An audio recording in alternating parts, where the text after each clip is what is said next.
'Tis the seasons for galas, balls, and dinner parties. We want to make sure you don't make a party faux pas. So in comes our expert. Patricia Terry is joining us with the top 5 mistakes people make during their get-togethers. Patricia, how you doing? I'm doing great. Thank you for having me. So you're legit. Talk to us about your training and how you got into this. Well, I've been teaching etiquette for years. I was certified as an etiquette instructor about 7 years ago from the Academy of Etiquette and Protocol in Orlando, Florida.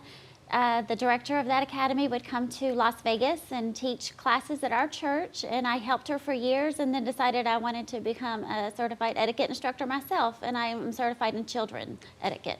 Amazing. So now that we've got the credentials, we are going to get into the top 5 mistakes people make. So number 1, the host doesn't understand their duties. So talk to us about what a host is supposed to do whenever they're having people over for an event. Well, it's very important. A host is supposed to greet their guests at the door and make them feel comfortable, welcome, show them where to put their belongings. They usually will have belongings to place, and then just make them feel welcome and introduce other people to them. So those are some of the responsibilities for a host or hostess. Okay, so then that brings us to number 2, yes. Proper introduction. So this isn't something I've thought about before, if there was a right or a wrong way to introduce your guests, but tell us how we should do this. Okay. A lot of people know there are proper ways to introduce, but I think they are just, they don't know what they are, or maybe it's a little awkward, so they just kind of avoid the situation. But a lot of times, you're supposed to introduce the most important person first, the person with the title, a lady, an older person.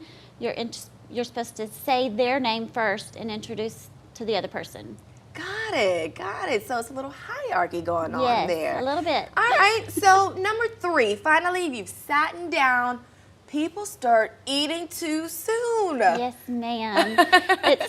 It's always one of the first mistakes that people make, but always remember to let everyone be served at the table before you begin eating.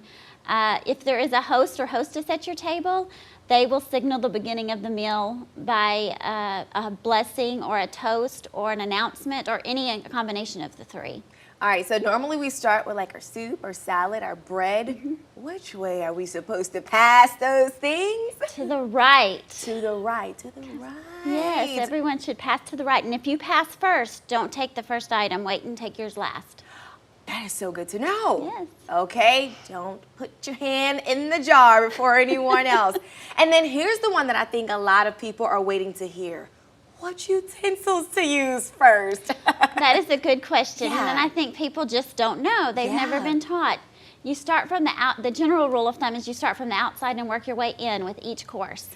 And your dessert fork and spoon are usually at the top of your plate, so you use those last when you eat your dessert. And those are normally the smaller ones that are Yes, sitting at yes. the top. Now we're gonna give you a little bonus. Cell phones, leave them in your bags, leave them Yes. in your cars. We don't want them on the tables, distracting, No. vibrating. It's just not good etiquette. It's not. You're not supposed to be texting and talking on the phone at a dinner table. So if people want to learn more information, how can they find you? They can find me at my website, www.mannersdomatter.org. Sounds good. Thank you so much for coming and sharing with us. Thank you for having me. I'm going to go give Eric a pop quiz now.